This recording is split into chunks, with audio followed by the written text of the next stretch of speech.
Klientimizni 1,5 kV stabilizatorini kirishiga 4 amperli avtomat qo'yish kerak edi. Uni sinab ko'ramiz. Avval avtomat, keyin kuchlanish relasi, keyin stabilizatorni. Hozir mana 4 amperli avtomat. Sinab ko'ramiz. Есть. 1 sekund. Qisqa tutashib tokida. 1 moment urdi. Avtomat ishlaydi. Olib qo'ysa bo'ladi.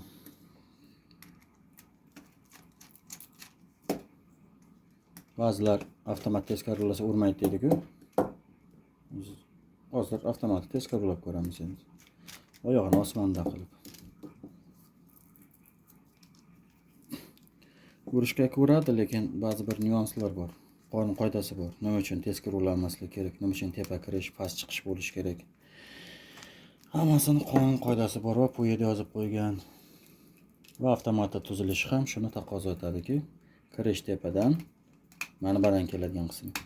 Chiqish esa pastdan bo'lishi kerak. Hattoki u teskari ulaganda ishlasa ham. Qisqa tutashuv hosil qilamiz. Есть. Urdi. Shundan keyin unaqasiga ham, bunaqasiga ham uradi. Faqat farqi uning tuzilishida. Bu haqida o'zim videomda aytib o'tganman. Kerak bo'lsa yana qo'shimcha ochib ko'rsatib aytib o'tishim mumkin.